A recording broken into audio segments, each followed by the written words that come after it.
Magandang araw. Head trainer at kapatid ni John Riel na si Jason, si Junto Nakatani ang gusto nilang kalabanin. Ayaw na daw nila kay Murodjon Akhmadaliev o Alan Picasso.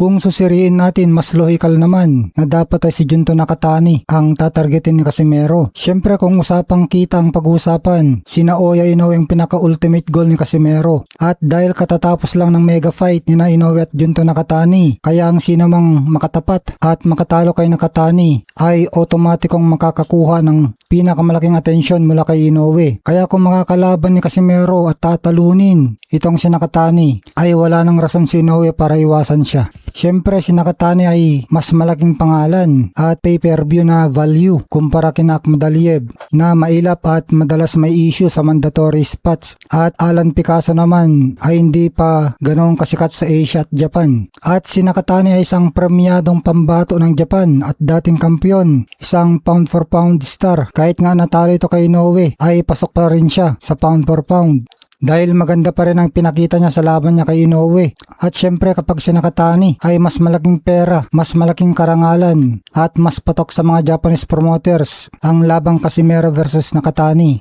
At dahil sariwa pa si Casimero sa kanyang kahanghangang tagumpay kung saan literal niyang pinadapa at pinatigil si Luis Nery, mataas ngayon ang kumpiyansa niya at ng kanyang kampo na kaya nilang sagupayan ng mga elite ng Japan. Pakiramdam nga ng marami, sayang ang momentum kung katulad lang ni Picasso o Akhmadaliev makikipagsapalaran sa Cuadralas. Sa madaling salita, ang laban kay Nakatani ang pinakamabilis na shortcut para mapilitan si Naoya Inoue na harapin si Casimero sa loob ng lona. Sa tingin mo kung sakaling matuloy ang Casimero versus Nakatani, kaya-kayang patulugin ni Cuadralas ang pambato ng Hapon?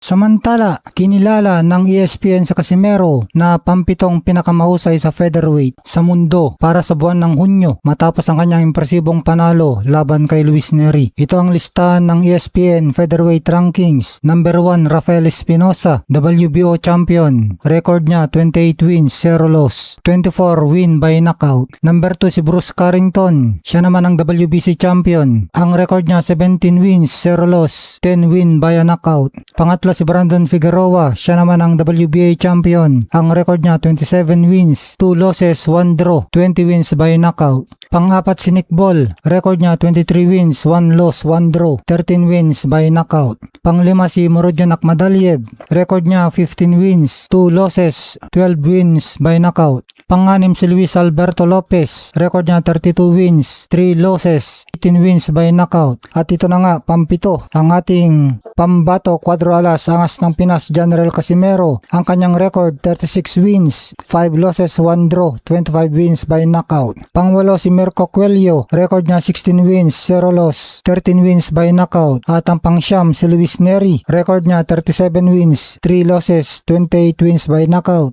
At ang pangsampu si Rais Alim, record niya 23 wins, 1 loss at 12 knockout. Maganda itong recognition ng ESPN sa kahusayan ni General Cuadralas Casimero dahil nagbukas ito ng pinto para makakuha siya ng big fights. Dahil ang ESPN ay isa sa pinakarespetadong sports network sa boxing. Kaya ang makapasok siya sa top 10 ng ESPN ay magbibigay sa kanya ng lehitimong karapatan na hamunin ng mga kampiyon sa 126 pounds gaya ni na Rafael Espinosa, WBO champion, Bruce Carrington, WBC champion, at Brandon Figueroa, WBA champion. Kaya dahil dito, pinapatunayan na itinuturing pa rin siya na isa sa pinakamapanganib na boksingero sa mundo ngayon. Ito naman ngayon ang dilema, super bantamweight ba o featherweight para kay Casimero. Kapanapanabik na sitwasyon ito para sa kampo ni Casimero dahil kung mananatili sa featherweight ay mas suwabe ang kanyang magiging ensayo dahil hindi na niya kailangang patuyuin ng gusto ang kanyang katawan na madalas niyang nagiging problema noon sa weigh-in. At kung bababa naman siya sa super bantamweight para kay Junto Nakatani o Naoya Inoue, kung seryoso pa rin siyang habulin ng mga dambuhalang laban sa Japan, syempre napakalalaking premyo ang makukuha niya dito ay kakailanganin niyang patunayan na kaya pa niyang makuha ang timbang ng ligtas. Mukhang mas lumawak ang pagpipilian ni Cuadralas. Sa tingin mo ba mas epektibo at mapanganib si Casimero ngayong formal na siyang kinikilala bilang lehitimong pwersa sa featherweight?